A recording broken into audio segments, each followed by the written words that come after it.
were devastated. So he wrote this letter giving them, providing some comfort.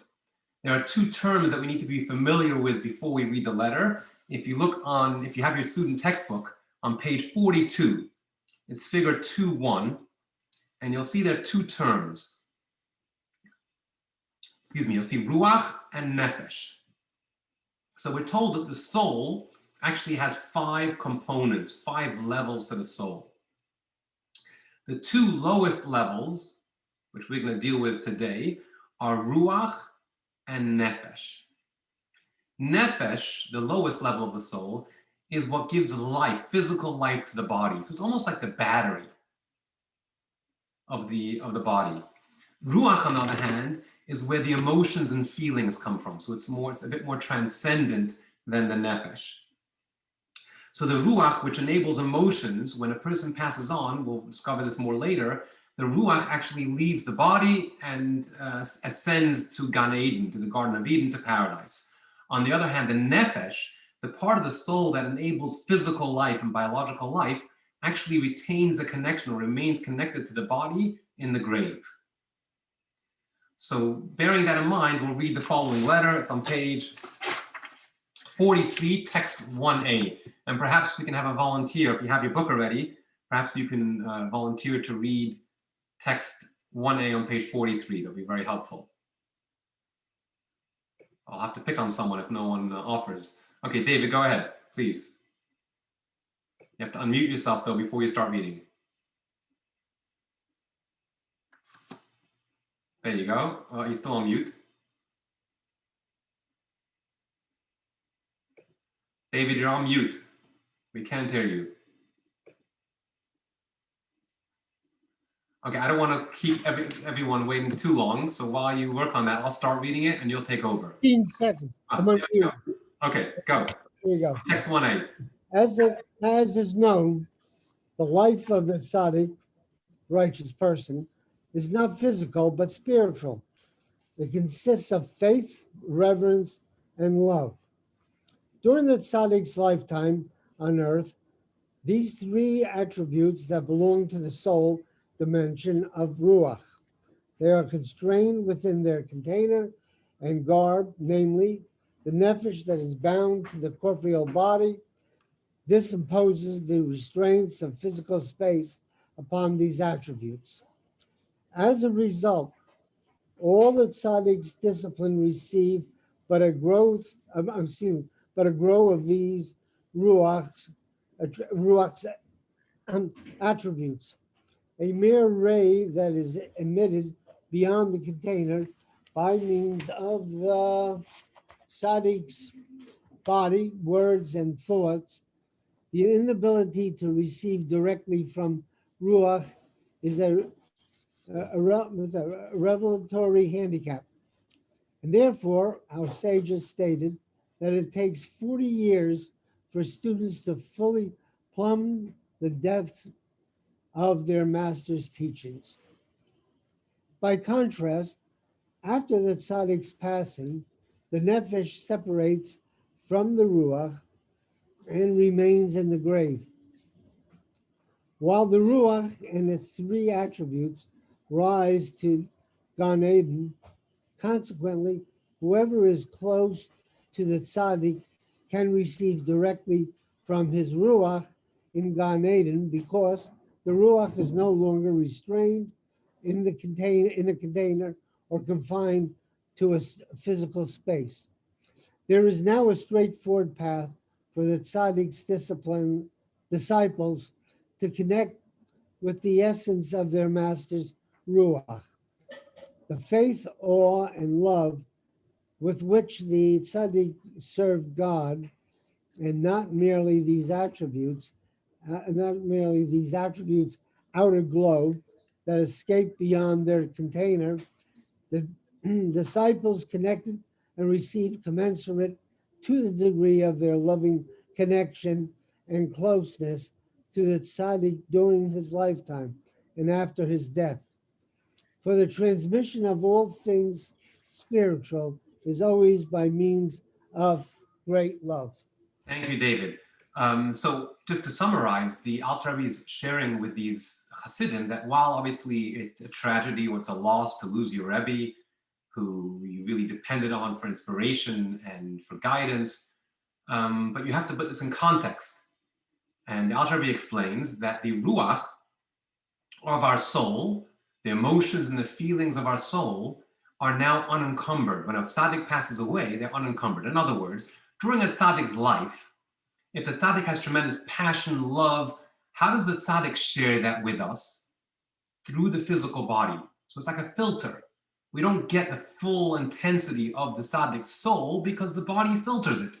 Whether he shares it through speech or through action, there's always that filter that takes away some of the intensity of the ruach. It's only after the soul leaves the body that it loses that filter that the students can now accept directly from their Rebbe's, their teacher's soul, from the ruach of the teacher's soul. And especially, it's important to bear in mind, we're dealing here with spiritual matters, with the soul. A soul is not, the body is physical, the soul is spiritual. There's no such thing as space. In other words, when we talk about the Garden of Eden and the ruach part of the neshama, the ruach part of the soul going to the Garden of Eden, it doesn't mean it goes somewhere else, far away, up there in heaven, very miles away from us. It's right here, because there's no space. There's no time and space in that dimension. So the soul is right here, and the Garden of Eden is right here. So now the Hasidim, the followers of this tzaddik, can receive directly from his ruach wherever they may be, which is another practical difference. When the tzaddik was alive, you have to be in his presence to draw from his soul. And now, even not in his presence, or even not in a certain physical location, you can be miles away from where the Rebbe lived, it doesn't matter, because the ruach is unencumbered by physical space or physical limitations. I'm going to give you an imperfect metaphor to help you, perhaps to help us understand this idea. It's not perfect, but maybe it'll help. If you want to teach a child a mathematical concept, so a young child doesn't really understand numbers as an idea. So what do? If you want to teach them 1 + 1 = 2, you have to have 2 apples, right? And you show the kid 1 apple, 2 apples. You have 1 + 1 = 2, right? 1 apple, another apple, and you have 2 apples. The kid gets it. What if you go into another room and there are no apples? The kid has no clue what you're talking about anymore. It doesn't exist. The idea is gone. The idea was completely connected to the physical apples. When we mature, we recognize it's not the apples as an idea here that exists everywhere. Any room you go into in the world, wherever you travel, 1 + 1 = 2. And that's kind of similar to the way we look at a soul when it's in the body, where it's in a physical space, we only relate to it through the physical. And then when the ruach leaves the body, and it's no longer limited by a physical entity. And this is not just about a tzaddik, it's really, as we'll see later, it's about every person, because every person has their tzaddik part, has their part where they have their soul, and that soul is full of love and kindness and compassion and inspiration and all the good things that we do carry within us. Before we get there, besides the fact that those who are left behind can, so to speak, receive more from the soul than they did when the person was alive, because the soul is no longer limited by the body, the soul itself is now less filtered. And we see this in text 1b on page 45. This is from a letter of the Rebbe. It is also a matter of common sense that whatever the direct cause of the separation of the soul from the body, whether a fatal accident or a fatal illness, it can affect only any of the vital organs of the physical body, but it can in no way affect the spiritual soul. A further point, which is also understandable, is that during the soul's lifetime on earth, in partnership with the body, the soul is necessarily handicapped in certain respects by the requirements of the body, such as eating and drinking, etc. Even a tzaddik whose entire life is consecrated to God cannot escape the restraints of life in a material and physical environment. Consequently, when the time comes for the soul to return home, it is essentially a release for it as it makes its ascent to a higher world, no longer restrained by a physical body and physical environment. Henceforth, the soul is free to enjoy the spiritual bliss of being near to Hashem in the fullest measure. So in other words, when the soul is in the body kind of filters all the experiences of the soul. It limits the experiences of the soul. So that not only not for others, but the soul itself doesn't experience this life, so to speak, the way it does when it's unencumbered by a body. We'll watch this video together that really, I think, really expresses this idea well of how limited we are in what we actually take in compared to what our soul is capable of taking in. Let me just pull up the video, 1 second. Okay.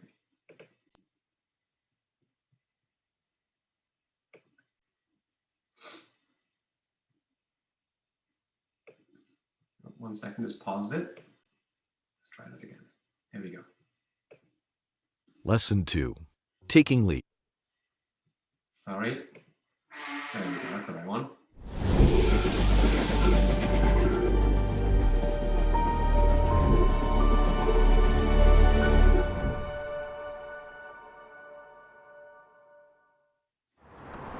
How many passes does the team in white make? Go!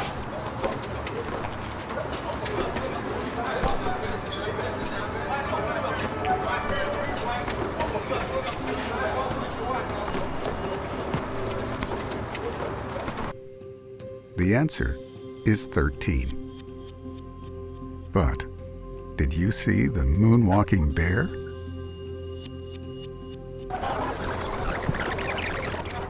Go!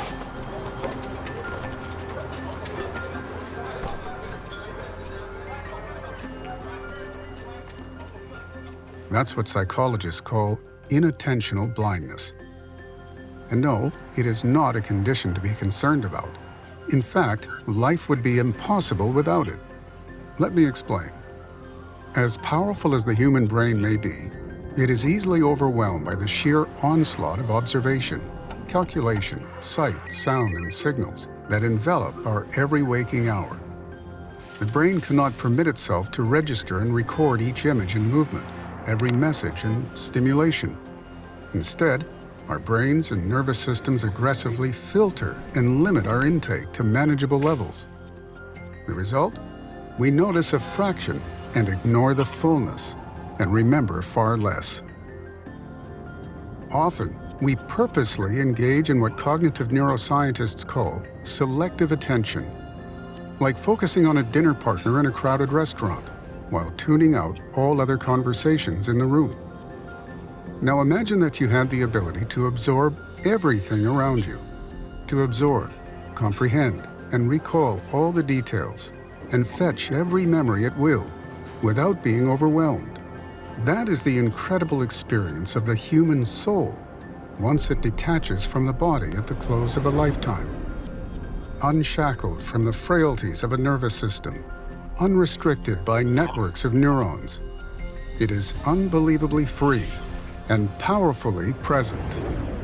It is free to absorb truths that mortal minds cannot contain, present to delight in the divine radiance that courses through the cosmos, to bask in divine understanding that supersedes human senses, but is savored by the newly liberated soul.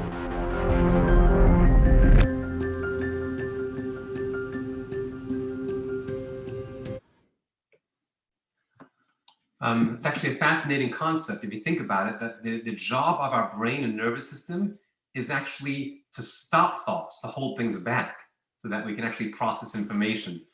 It's more of a filter than anything else. It serves to eliminate activity rather than understand activity. Yeah, Rabbi? Sorry, go ahead, Richard. Yes, I have a question. If I want to make sure I understand the concept of the Ruach properly. You described it as containing emotions. Emotions and feelings, correct. And then at the time of death, the Ruach ascends to Gan Eden. Now, I don't think anybody would argue with me that human emotions are very mixed. We have benign emotions and we have toxic emotions. And our toxic emotions, such as jealousy and anger, and I could go on listing them, are very significant. They're a big problem for us. So when you say the Ruach contains the human emotions, do you mean benign emotions only, or does it contain the toxic emotions? I wouldn't even say benign, I would say holy emotions, positive emotions, which is why the letter from the Alter Rebbe was describing a tzaddik, who all of his emotions are positive emotions. But as I mentioned, each one of us has a tzaddik within us. We all do have we have a soul, we have ruach, and from there come the positive emotions that we do have. The toxic emotions come from a different place. We've described them in other courses, the Tanya course, I forgot the name of the Tanya course about the animal soul, but we're not dealing with that now. We're dealing with the part that goes to Gan Eden, which is the part of us that's beautiful. So, you mentioned some toxic emotions. What are some examples of positive, holy emotions that you can think of? And that's for you, Richard. You can share with us Love. some positive or holy emotions. Love, compassion. Love, compassion, excellent. Okay. And we may know people who we've struggled with in life who really have some toxic emotions, but we may have also experienced some of their positive emotions, maybe not enough. You'll notice something interesting. Many times, not always, but often, after one passes, we start to see more their positive side.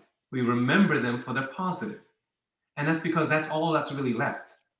The ruach only contains the positive.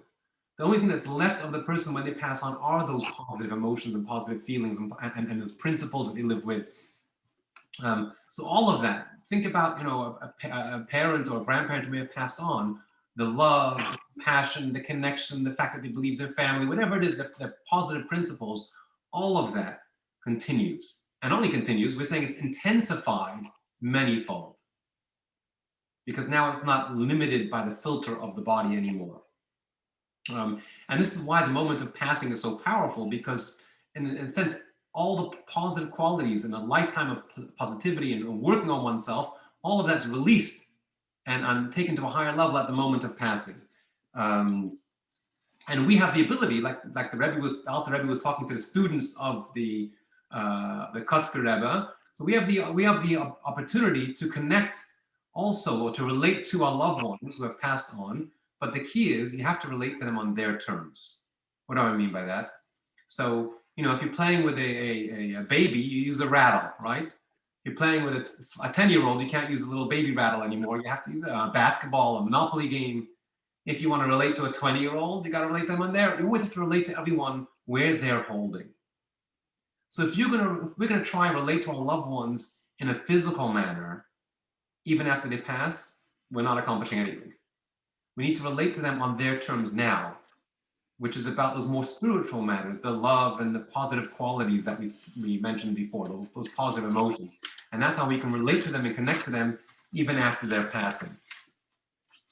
We'll do just one more video that we need to add in over here, kind of a meditation. After that, we're gonna move on to another section. So if you have any questions on this concept of the ruach and the nefesh and how after passing the emotions and beliefs and the principles are more intense even than when alive, that would be a good time to ask right after the video. Otherwise, we're going to move on to the next section.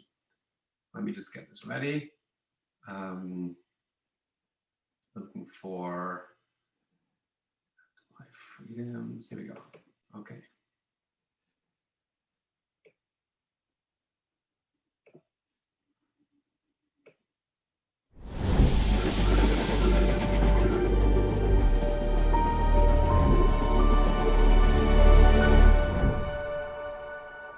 Welcome to our meditation reflection for lesson 2 of Journey of the Soul. We're going to try to visualize and relate to the idea of the continuing connection between those who are still inhabiting this world and their loved ones who have moved on. How can we visualize this connection?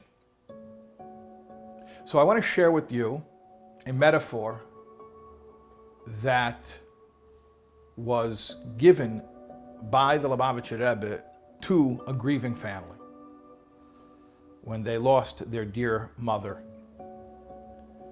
The Rebbe told the family, you should know that your loved one, when they pass away, hasn't gone to some faraway place. Really, what is the situation? It's as if the whole family is together on the first floor of the house, and this loved one is in the same house with you, on the second floor. So we're going to try to visualize. Again, if it helps you to close your eyes, you can close your eyes. If you want to leave your eyes open, leave your eyes open. But start to visualize in your mind's eye a loved one who's passed on. Try to imagine what it was like when you would gather and that person was physically with you. Try to remember the sights, the sounds, the whole setting. And now, imagine that exact same gathering, same setting, and that loved one who's passed on is still there with one difference. They're on the second floor. Take a moment to imagine the feeling. It's hard to describe it, but if we envision it, we may be able to feel it. What does it feel like? The knowledge that this loved one you may not be able to see them, but they're right there, very, very close by, in the same house, where the family is together, everyone is there, and the only difference is they're upstairs, they're on the second floor. Let's try to envision, let's try to visualize a loved one. Try to remember what it was like when they were on the first floor. And now think about the exact same setting. What does it feel like? What does it feel like knowing that they're on the second floor? They're with us. They're with us. They're in the same house. They're only just a few feet away. Not far, far, far away. Very close by on the second floor. Take a half a minute to visualize and try to connect to this feeling of the loved one on the second floor.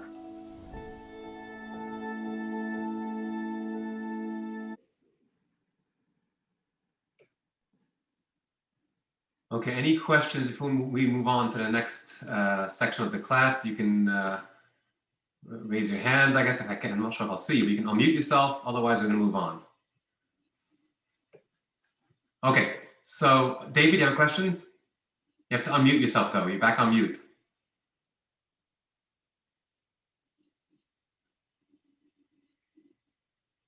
I'm off.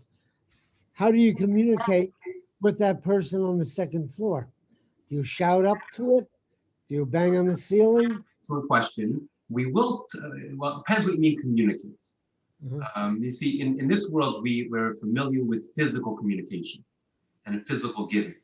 So if you want to give someone a hug, you have to take your hands and be in the same physical space as them and hug them. If you want to give a gift, you have to take your money, buy a gift, and hand it to them.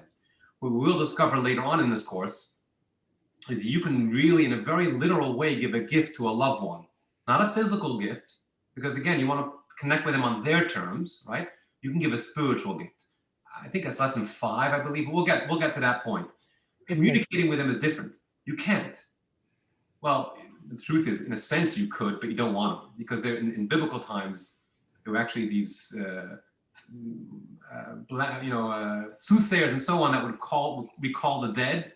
Until today, maybe you have some people who do these things where they bring the dead back to this world to communicate. It's actually forbidden according to Jewish law because you're disturbing the soul. It doesn't belong in this physical realm. Communication that we're talking about takes place physically, and you don't want to drag a soul back into the physical realm. So we don't communicate in that way, and that's not really, look, the reality is no one is going to take away the sadness and the loss that we experience when we lose a loved one. A loss is a loss. We can never really physically hug them again. Even if we can send that gift that I mentioned, and even if we can imagine that they're right there, and the love continues and the connection continues, we want to see them. We want to hug them, we want to talk to them, and that we can't do anymore. But it is important to bear in mind at the same time, it's not like that everything's over. They forget about you, they move on to another world. All the love, the connection, everything all contains and it continues, and in a more intense way than before.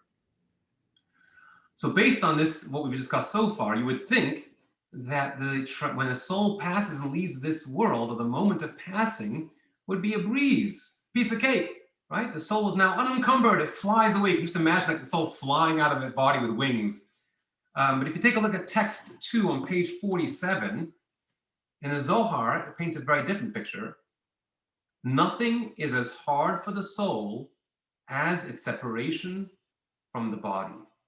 So while the soul may be going to a better place, and while the soul now may be unencumbered by the body, and it may be able to take in so much more emotionally and intellectually than it did until now, it's still the most difficult thing for the soul.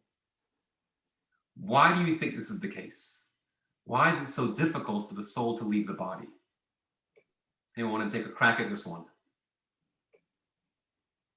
Go ahead, Esther, please. You're on mute though, you've got to unmute yourself. Esther, you have to unmute yourself. There you go. The attachments that the soul has on earth that make it difficult to leave the body. And are you referring to the people? Yes. Okay, that's a good point. But they're also, even beyond the family and so on, there's also the very attachment of the soul to the body itself. You know, we're creatures of habit. If you live for, God willing, 120 years and the soul is attached to the body, you know, any transition is difficult. Even a transition that's a positive and a happy transition, you go to a new job, it's not easy. You go to a new school, it's not easy. So any transition, when the soul has lived with the body and experienced reality through the lens of a physical body, through the nefesh, the biological life of the soul and so on, for so many years, it's a big transition, and transitions are difficult. Number 2, in addition, thank you, Esther, there's another point also that we touched upon last week, and that is the soul can no longer do mitzvot. Only in a physical body can you give charity. Only in a physical body can you light Shabbat candles. Only in a physical body can you smile at someone and lift their mood. The soul can't do that anymore. And that's painful for the soul. Yes, it's going to a more pleasurable place, as we discussed last week, but it doesn't have that same meaning and purpose and challenge that we have in life, and therefore it's difficult for the soul. And then just the very idea that the soul becomes kind of attached to the body and soul, becomes so connected, they integrate so much, they become like one. And therefore it's difficult to detach. They kind of develop this bond over time, and when they work together to fulfill this mission on earth, because the soul cannot fulfill its mission without the body. So as a result, it is quite difficult for the soul to leave the body, which is why it actually happens in stages.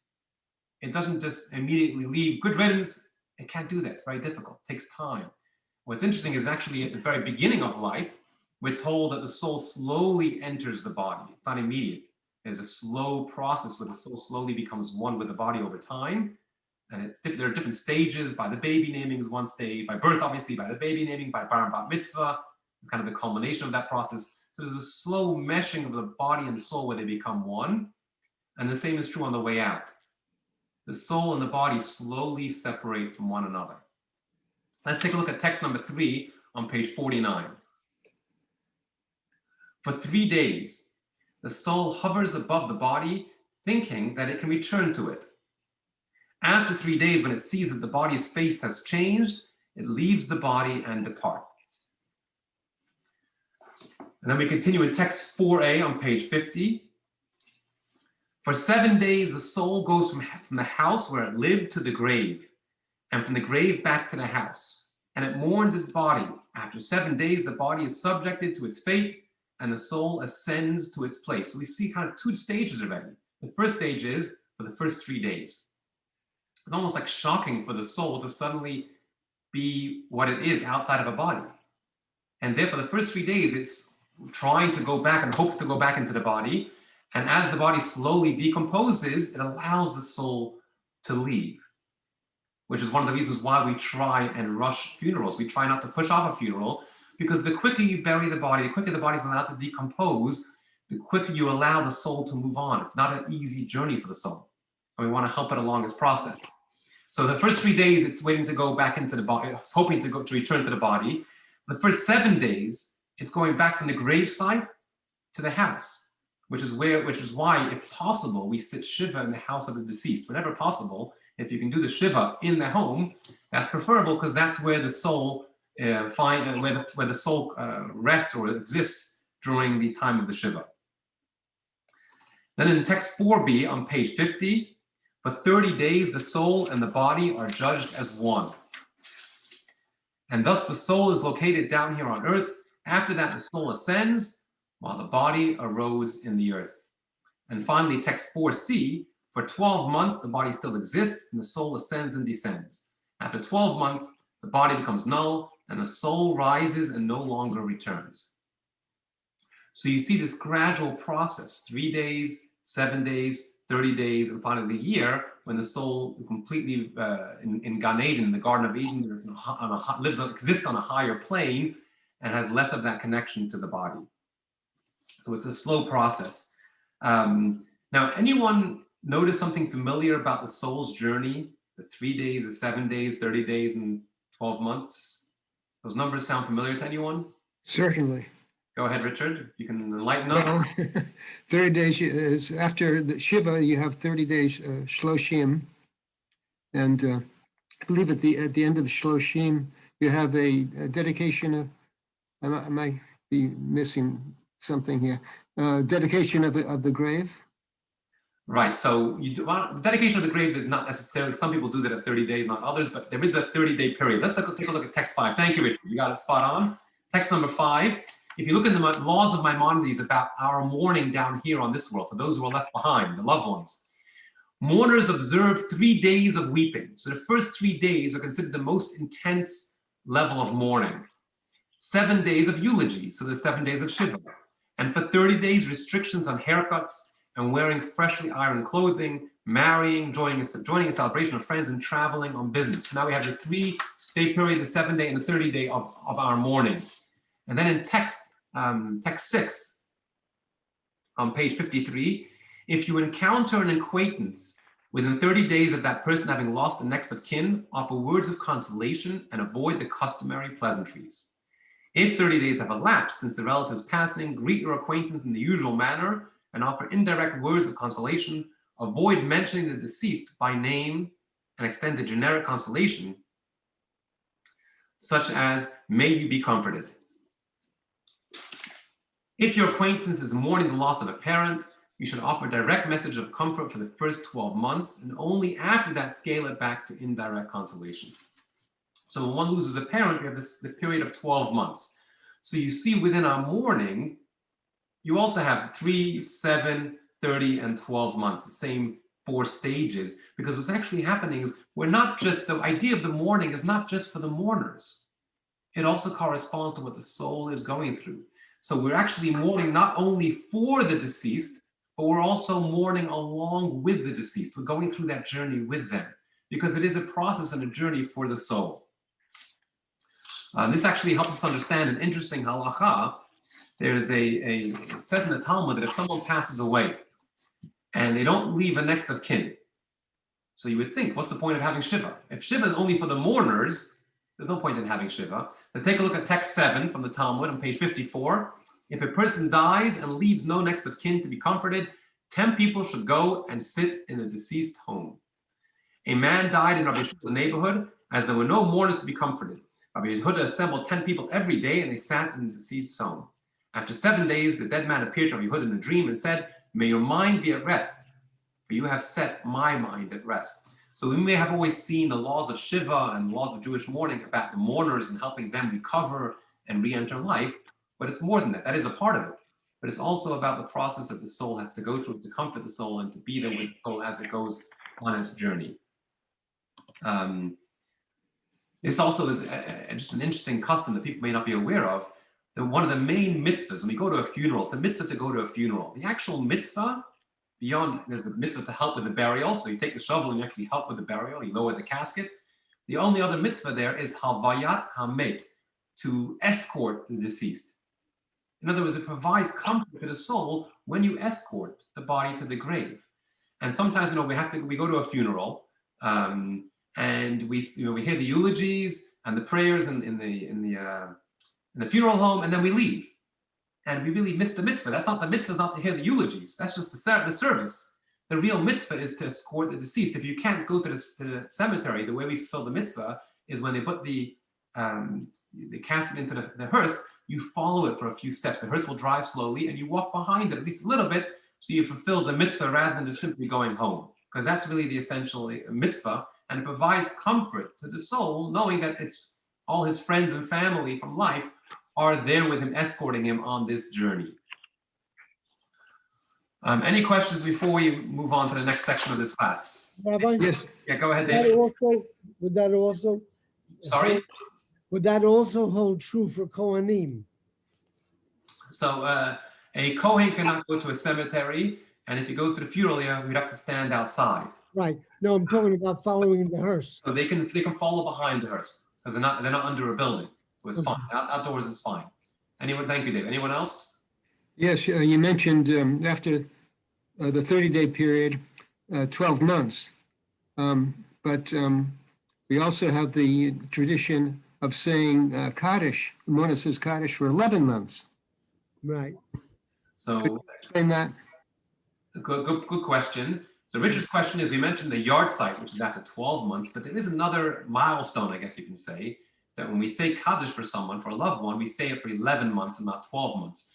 So apparently that does not have anything to do with the journey of the soul. There's another reason why we do it for 11 months, but I'm going to keep you in suspense until we get to the, that's like it talks about heaven and what it's like in heaven. Because the reason why we say Kaddish is they're all about, we're helping the soul ascend from one level to the next. And there's a reason why we do it specifically for 11 months and not 12 months, but I don't want to give away that lesson. So thank you for bringing that up though. Good question. Anyone else? Okay, so now let's move on a little. So we spoke about the release of the soul from the body, how the ruach now is so much more intense. And as a result, we can connect to that person in a sense, in a way we never could connect with them before. And it's why we often remember the good qualities more than the bad qualities. We spoke about at the same time, why it's a difficult transition, even though it's something where the soul's going to a better place and it doesn't have that filter of the body. It's still difficult because the soul had all those attachments to the body and so on.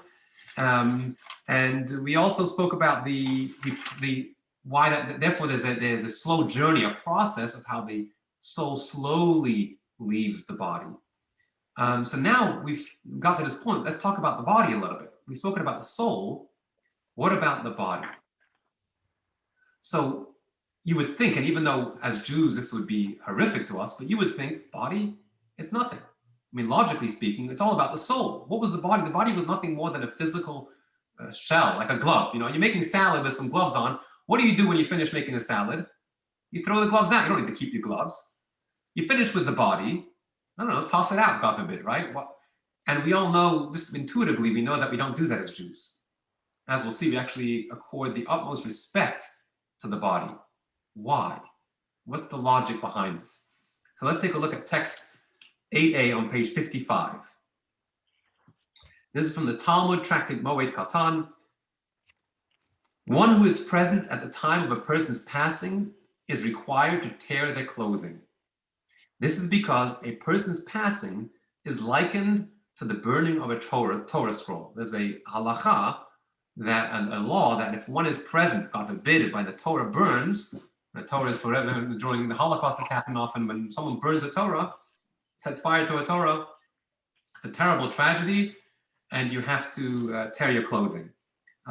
So here the Talmud compares the physical body, devoid of the soul, to a Torah, right?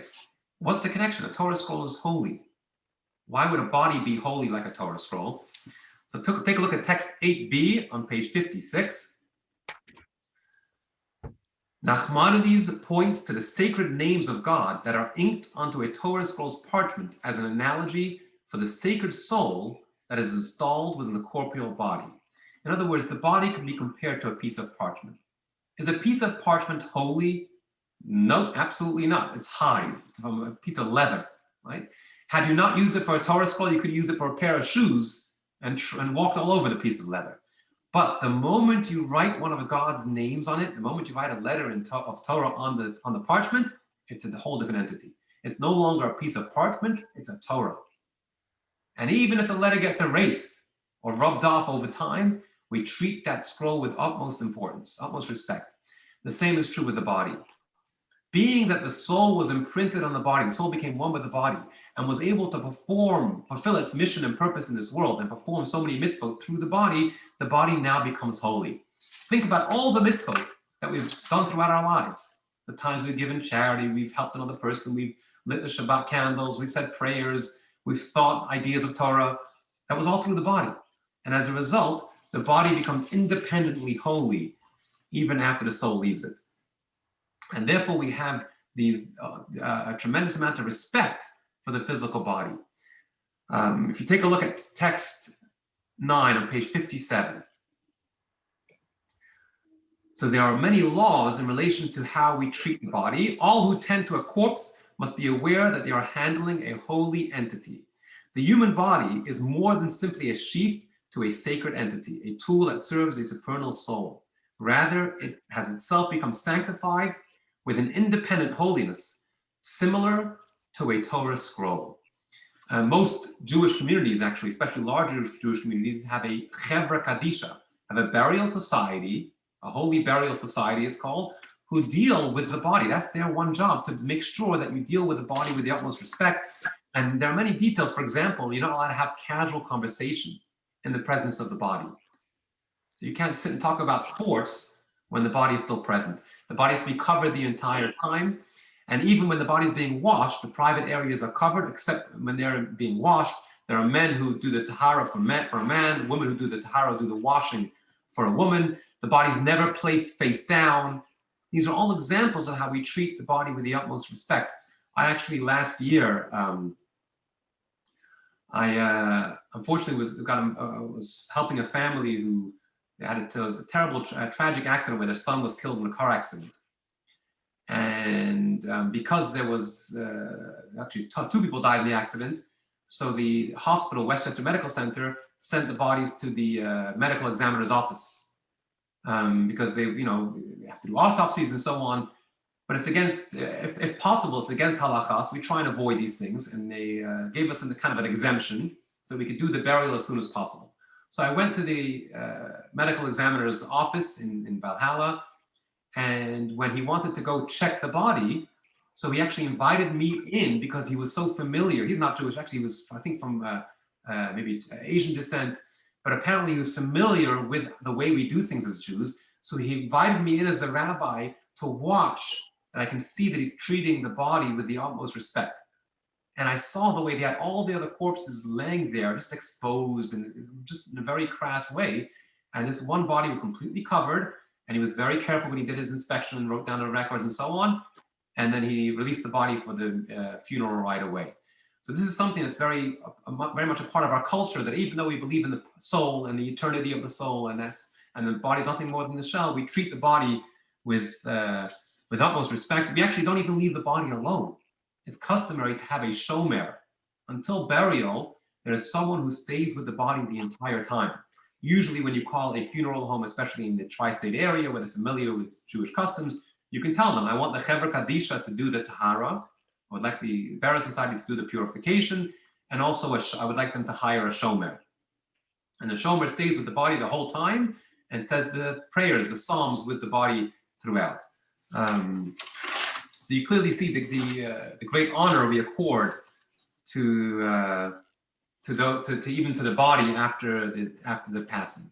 And there's actually a little chart or figure on page 59 that reviews some of the pre-burial rites and rules. It's figure 2.3. So I'm not going to go through it again, but if you want a quick review, it's all there. In addition, we also are careful to bury every part of the body, because every part of the body is holy and needs to be buried. This was also something that was I had to deal with this in this case, where this was there was a lot of trauma involved, and in the hospital room there was tons of blood everywhere because they wheeled him in last second. They tried to sort of save him. There was blood everywhere. So I called an organization. They're based in Brooklyn. I forgot their name, but they deal with these kinds of things. They came. They were there within an hour. And after the deceased was taken to the medical examiner's office, they to the other building, they came in there and they cleaned the entire room, soaked up all the blood. Not only the body parts need to be buried, the blood also, the blood that comes out at the time of passing, all has to be buried.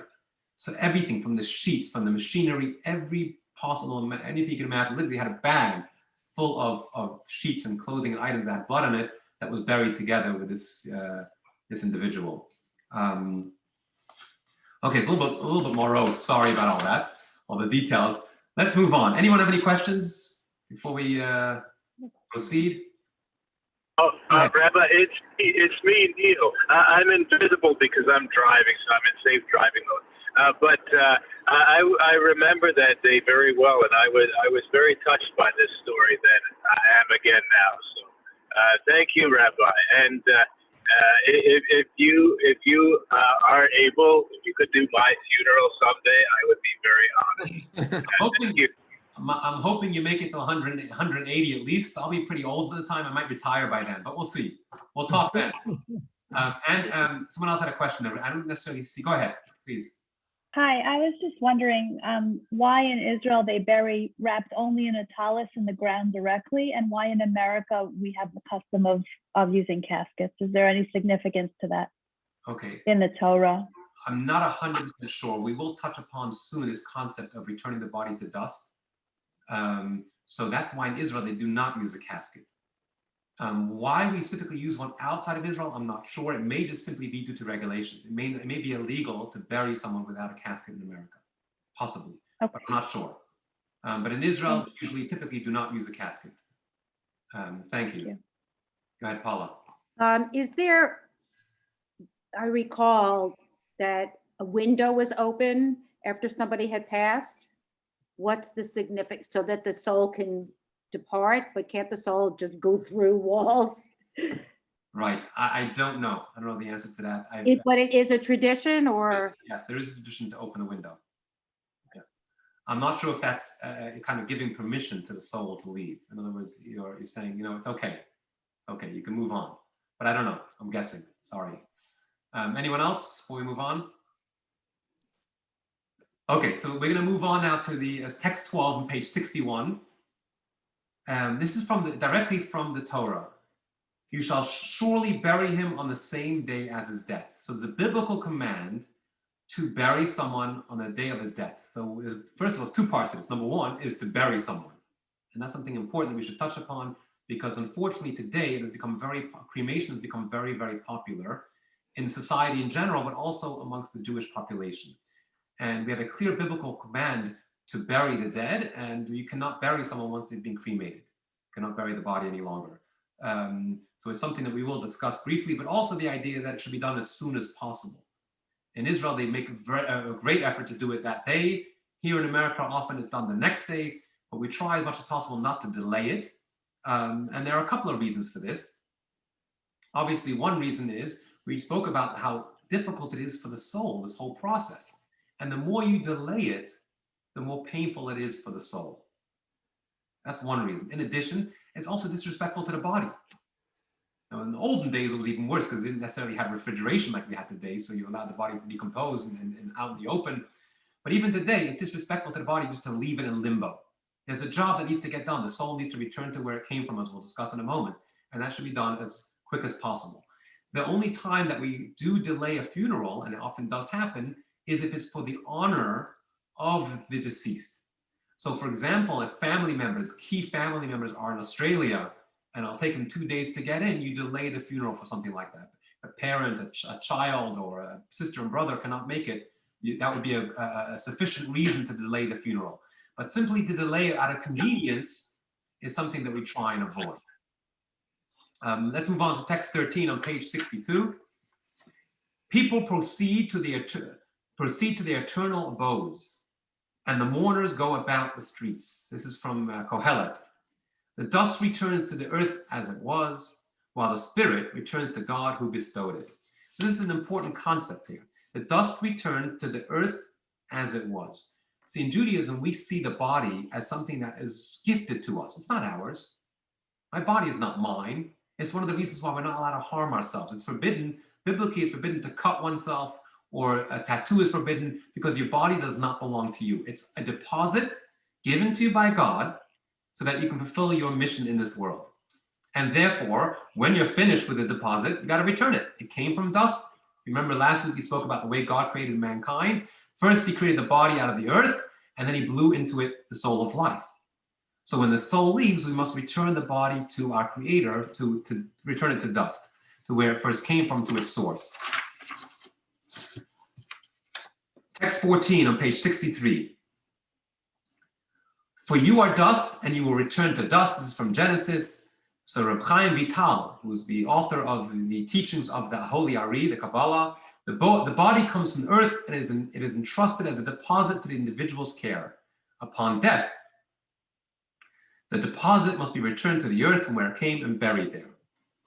And again, as I mentioned, cremation doesn't allow for this. Doesn't allow for the body to decompose back into its natural state once one has done cremation.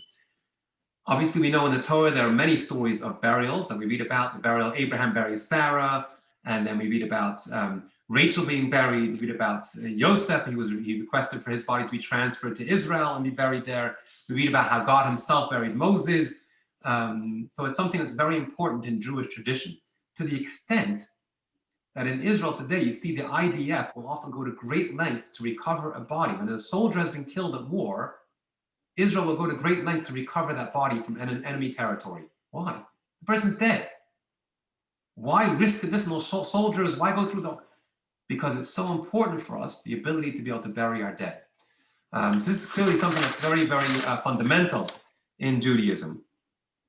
And I would say that burial does two things. It affirms when we agree to be buried, we make sure we make our arrangements so that we're buried after 120 years.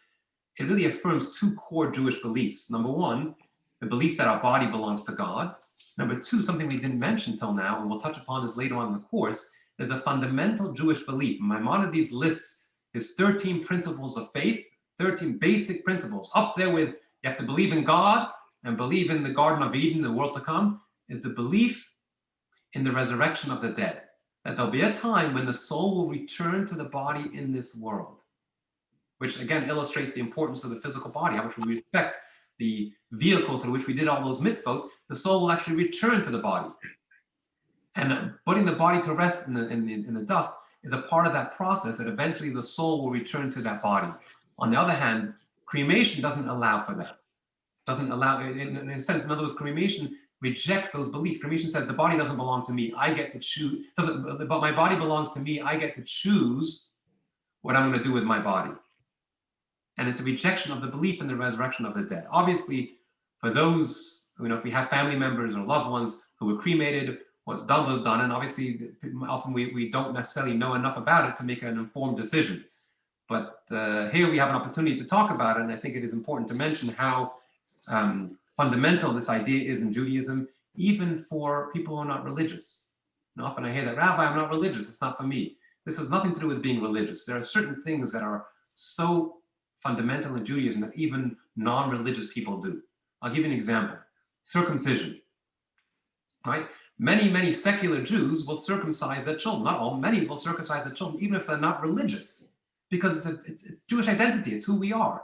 We may do a Jewish baby naming, even if we're not religious, right? Because there are certain things that just go to the very core of being Jewish. One of them is burial. A proper burial is fundamental to who we are as Jews, because it's associated, first of all, with the core Jewish beliefs that I mentioned before, and also it's permanent. You can't undo it. You can't undo cremation. So this is obviously something that's extremely important to bear in mind. And I just to touch upon very briefly some of the practical reasons why some people choose cremation. So some people do it for economical reasons. That it's cheaper to do cremation than burial. That's not always the case. Burial can be done in a more affordable way. It can be done without a funeral home, where there's only the Chevra Kadisha and the cemetery. There are even cemeteries there's organizations that will do complete free burials. In other words, if a person cannot afford the burial and as a result of choosing cremation, they will bury you completely, bury a person, because they bury a person for free. So the economical reason is not a good reason. Other people do it for the environment. It's a big misconception. They want to protect the environment. It's well known today that cremation carries a far greater cost on the environment. Running the crematoria, the energy it takes, and the smoke it emits is much more harmful to the environment than burial. And there's actually a whole new movement. It's called the natural, the green burials, they're called, natural burials, a new movement for the sake of the environment, where people are now choosing to be buried in a very simple way, just with shrouds or a simple natural box, a pine box that's biodegradable, without any embalming fluids or any concrete vaults, because that is the most environmentally friendly way to bury someone. And guess what? That's the way we've been doing it as Jews for thousands of years, right? With just simple shrouds, no embalming fluids, no concrete vaults, and a simple pine box outside of Israel. In Israel, not even a pine box. So I will just add one more point, is that it is important, even for those of us who are younger, to have a will. It's actually, the Talmud says, sometimes we don't like talking about these things, but the Talmud says that one who writes a will and buys himself a burial plot or makes funeral arrangements, it's a segula, it brings about blessing for a long life.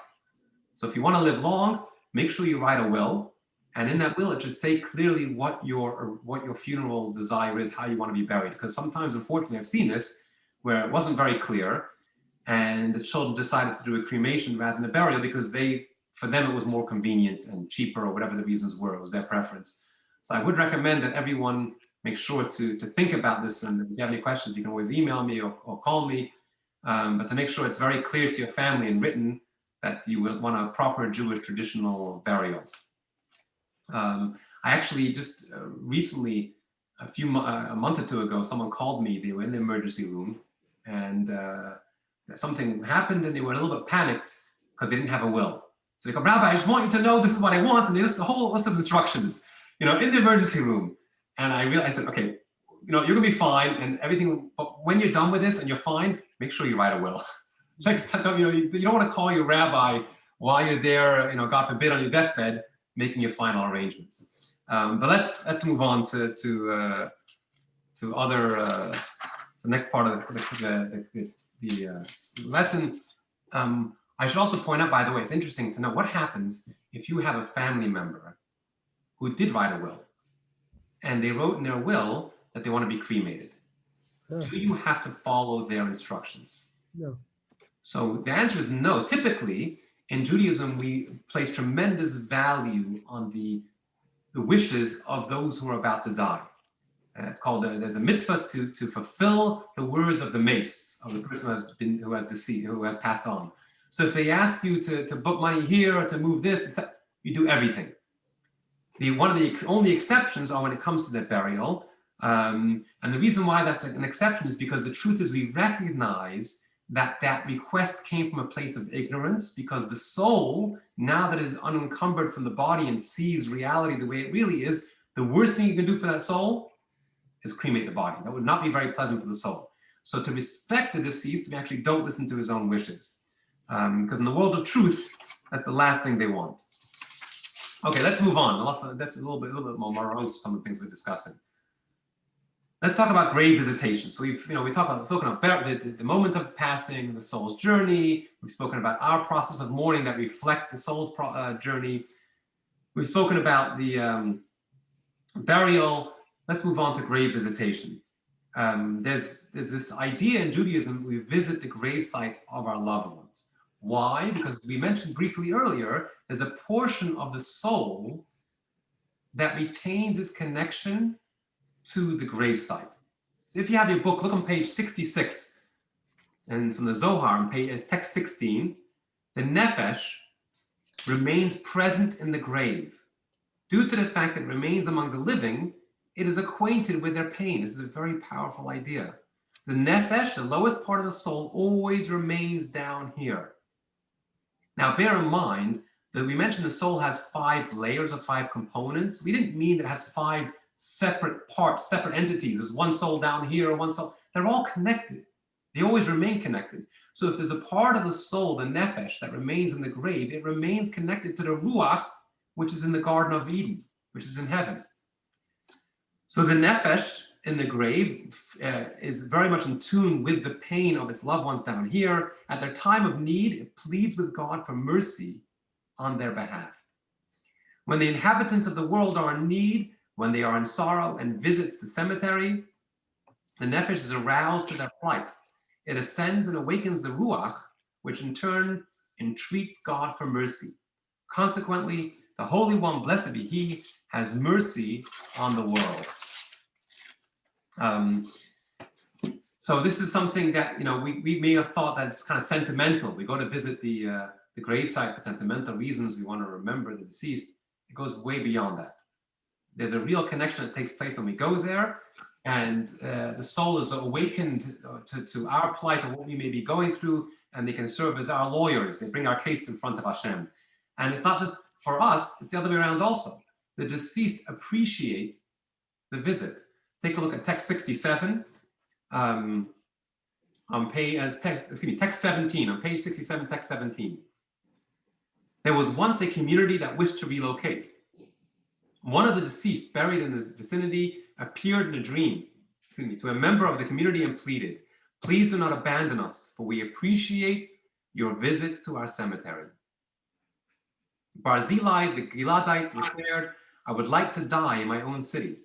We wish for this because the deceased appreciate when their loved ones visit their graves and request goodness for their souls. This improves their condition in heaven. And when we pray on behalf of the deceased, they pray for us in turn. We remember in the story in the Torah where Jacob passes on and he asks for his children to bury him in Israel. So they leave Egypt and they carry him up to Israel and they bury him in Israel. And Joseph also. Joseph asked, "One day when you leave Egypt, take me with you."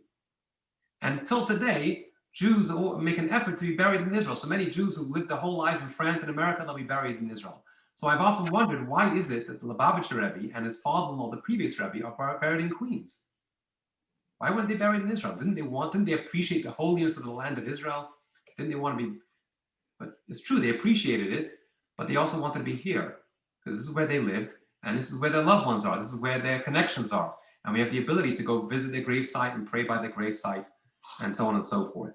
So visiting the gravesite is something that we definitely should make an effort to do, whether it's on the yard site if we can. If our parents, grandparents, or any family member are buried in a place that we can go visit, it's something that the deceased appreciate, and it's something that does us good also.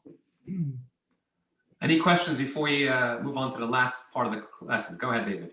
Robbie, could you explain the reason why we put stones on the grave?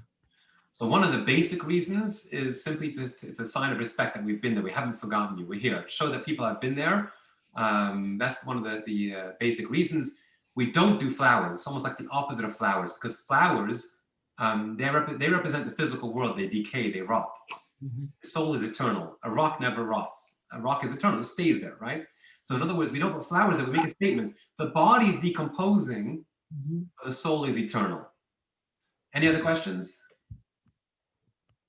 Okay, so let's just kind of conclude the lesson with the one letter from the Lubavitcher Rebbe, because most of what we discussed, if you think about it, when we went through, we spoke about the soul's disengagement of the body and how it allows us to have a deeper connection.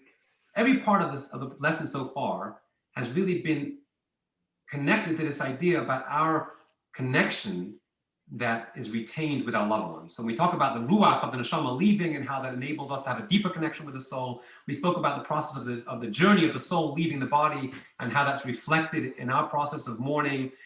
We also explained about how visiting the grave continues this relationship with the soul and how the nefesh remains there.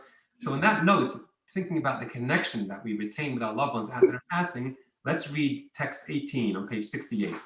This is a letter to a certain lady who had lost a loved one. It's on page 68. Blessings and greeting. I received your undated letter in which you write about your emotional upsets in connection with the passing of your mother and the questions which are troubling you in this connection, involving also questions in regard to the passing of your father. Peace unto them. By the way, this letter was written to Chana Sharfstein. Some of you may recognize her name. She came here years ago. She spent a Shabbat here in Dobbs Ferry. She gave a lecture on Shabbat. So this letter was written to her. She had lost her father, mother, and a mother-in-law in the span of just a couple of years. And she was very distraught. So she wrote this letter to the Rebbe, and this was the Rebbe's response to her situation. Another fundamental point to remember, which is a direct bearing in your letter, is that all believers in God believe also in the survival of the soul. Actually, this principle has even been discovered in this physical world, where science now holds as an absolute truth that nothing in the physical world can be absolutely destroyed. How much more so in the spiritual world, especially in the case of the soul, which in no way can be affected by the death and disintegration of the physical body. It would be silly and illogical to assume that because a certain organ of the body ceases to function, affecting other physical organs of the body, the spiritual soul would also be affected thereby. The truth is that when the physical body ceases to function, the soul continues its existence not only as before, but even on a higher level, inasmuch as it is no longer handicapped by the restraints of the physical frame. Thirdly, the attachment of children to their parents and the general attachment between close relatives during life on this earth is surely not a physical attachment by the respective physical bodies of the relatives. Essentially, the attachment is a spiritual one, due to the spiritual affinity between those concerned and the qualities of the soul, including such spiritual things as character, kindness, goodness, etc., all of which are attributes of the soul and not of the body. Therefore also every action on the part of a person in relation to a beloved person and the desire to benefit that person is not directed towards pleasing the physical body, his bone and tissue, for it is the spiritual pleasure that one is concerned with. In view of the above, it is clear that even after the physical body has disintegrated and disappeared from view, it is still possible to bring joy and benefit to the soul, which, as noted above, not only survives, but does so on a higher level. And all the things which had previously brought joy and pleasure to one's parents will continue to do so even after they're physically no longer here. I'll just conclude with a story before we have the video with the key points. There was once a chazan, a cantor, who would come every year. He would pray in a certain synagogue, and one year he prayed in a way that no one had ever heard before. They were blown away by his performance, I guess you can say. And he was very emotional. And so afterwards, the rabbi approached him and said, what got into you today? So he said, actually, my father passed away this morning. So the rabbi said, I'm so sorry to hear that. You should know, I'm sure he appreciated your davening, your tefillot, your prayer today was so moving and inspired all of us. I'm sure your father appreciated it. He said, that's exactly what inspired me. You see, my father was deaf. He was very proud of the fact that I was a chazan, but he could never hear me sing. And tonight was the first time that he could truly hear my prayers. And that's what really made me so emotional tonight.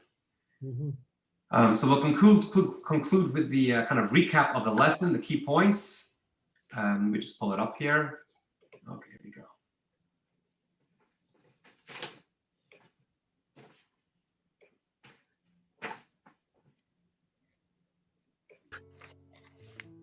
One, Nefesh and Ruach are two of the soul's components. After death, the Nefesh remains with the body, while the Ruach disengages and ascends to Gan Eden, paradise. 2. Once the Ruach is no longer limited to material existence, it's more accessible to all who wish to connect to it. Thus, when a person dies, our ability to spiritually connect with him or her is stronger and deeper than before. 3. Though the Nefesh remains in the grave, it retains a connection with the higher levels of the soul. The gravesite is thus a portal where we can communicate with departed souls and ask them to intercede before God on our behalf. 4. Over the course of a lifetime, the soul and body integrate and bond. Their separation at death is therefore painful for the soul. 5. The soul departs the body in stages. These stages correspond to the prescribed periods of mourning. When we mourn, we are mourning not only for the deceased, but also with the deceased. 6. Dignity and sensitivity are the underlying principles that guide the care of a corpse and its preparation for burial. This is because even after death, the body retains its special status of having been the container for the soul. 7. Burial is of highest priority in Jewish tradition and culture. When God takes a person's soul, we are tasked to return the body to the place from which God fashioned it. 8. Burial affirms two fundamental Jewish beliefs. A. Our bodies aren't ours. They belong to God. And B. There will be a resurrection of the dead in the Messianic era.